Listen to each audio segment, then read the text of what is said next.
saved. Romero goes the right way and beats it clear. সময়ের সেরা এক মহানায়ক সার্জিও রোমেরো। আর্জেন্টাইন ভক্তদের কাছে ভালোবাসার অন্য নাম লিওনেল মেসি হলেও লক্ষ কোটি ভক্তদের অন্তরে সার্জিও রোমেরো নামটাও লেখা আছে। সার্জিও রোমেরোর জীবনের গল্প, ক্যারিয়ারের গল্প, সবকিছুর প্রতীক এই একটা ব্যাপার। রোমেরোর সাধারণের চেয়ে লম্বা হয়েও তার নাম হয়ে থাকে বেটে। রোমেরোর সাধারণের চেয়ে ভালো গোলরক্ষক হয়েও একটি ভালো ক্লাবে নিয়মিত একাদশে খেলার সুযোগ পান না। রোমেরো সাধারণের চেয়ে ভালো হয়েও শেষ মুহূর্তে বিতর্কিত এক ইনজুরিতে মিস করেন বিশ্বকাপ। পরিবারের লোকেরা তাকে আদর করে ডাকে চিকুইতো, মানে বেটে ছেলে, অথচ উচ্চতা তার 6 ফুট 3 ইঞ্চি। এত লম্বা হওয়ার পরও বেটে ডাক নামের রহস্য কি জানেন? তার ভাইয়েরা সব 7 ফুটের কাছাকাছি লম্বা। রোমেরোর জন্ম আর্জেন্টিনা ব্রাজিল সীমান্তের বার্নাডো ডি ইরিগুয়েন নামের শহরে। পরিবারের সবাই ছিলেন বাস্কেটবল ভক্ত, কিন্তু রোমেরো ঝুঁকলেন ফুটবলের দিকে। শুরুতে 8-10টা বাচ্চার মতো স্ট্রাইকার হওয়ারও চেষ্টা করেছিলেন, কিন্তু কোচরাই ধরে গোলরক্ষক বানিয়ে দেন। যুবদলের ক্যারিয়ার শুরু হয় আলমিরান্তে ব্রাউন নামের এক দলের হয়ে। এরপর সিএআই দলের হয়েও যুব ক্যারিয়ারে কিছুটা ম্যাচ খেলেন। আর আর্জেন্টিনার প্রিমিয়ার ডিভিশনে অভিষেক হয় রেসিং ক্লাবের হয়ে।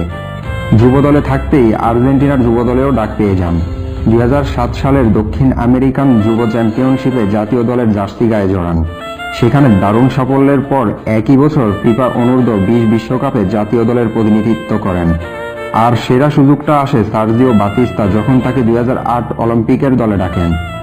অস্কার উতারিকে পিছনে পেলে অলিম্পিকের যুব দলে তিনি হয়ে ওঠেন 1 নম্বর কিপার। এর মধ্যে রোমেরোর জীবনে একটা বিপ্লব ঘটে যায়।